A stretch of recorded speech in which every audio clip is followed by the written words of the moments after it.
This is on our manufacturing floor. We have about 800 to 900 people working. We run two shifts with people have overtime if they want it to kind of extend the two shifts. So we're running pretty much 24/7. We're making, currently we're doing about 600,000 garments a month, which is quite a lot.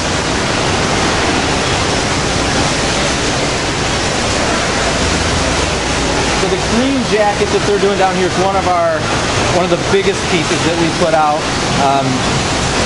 and we've got several different lines. It's a single piece flow, which is really expedited from the time that the garment is actually cut on our fabric cutters to the time that it's put together. You have less where one person has a giant pile of material. That gets very overwhelming, and for some folks that's not a good feeling to look and see this giant pile of material. So we've minimized that by the flow.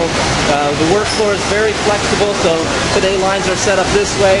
If we change our contracts and we realize a better flow would be to run things this way, with the grids of our airlines and electric, we can totally switch everything. Every time they go out, they all start the day with stretches in the morning, kind of to reduce repetitive injuries, and then when they come back from their lunch break, so every line will go through again 2 minutes of stretching. Nothing you'd see them when they come back, but they'll be coming back and breaking on lunch. So that's been one of our goals. I mean, this is repetitive work, and how do you minimize some of those repetitive injuries?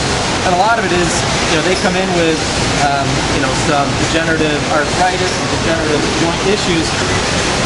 Those, don't originate here, but this could contribute to it, and then they go in their activities of daily living also. They go home and they wash dishes. So by teaching them stretches and stuff that they can do, they can go home and they can, relieve some of that strain. So we've been trending over the last 8 years, kind of where our injury rates are going. While we're growing, at about 20 to 30%, our rates are actually decreasing, even, with our growth, so they're still decreasing in number. And a lot of that we put to the wellness, the stretching programs, the safety programs that we've put into place to try to help people. Whether they're transitioning in here for 6 months and then they're out, it still is very important that when they move out to General Motors or wherever they're going, that if they start having wrist, knee, joint issues, that they know stretches. We've brought in the physical therapists and our occupational doctors to work with groups specifically on that.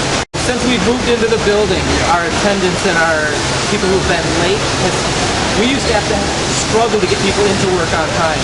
We open the doors, well, now that we're open 24/7, you'll have people who start their shift at 7, here at 6 o'clock in the kitchen getting breakfast. They're sitting down at the computer lab and they're checking their email, they're updating their Facebook, which is something that before, these people wouldn't have had even access to a computer, so now they can have the access. So, which for a lot of folks, maybe they're job searching down there. We would consider that a great thing if they can job search online before they come to work. That's exactly what we want. So all of our, all of those indicators we think are definitely trending in the right direction. Whether it's slip and falls when we go down there, you can sort of see it in here, but we spent a lot of extra money to have that floor with a sand grid in there.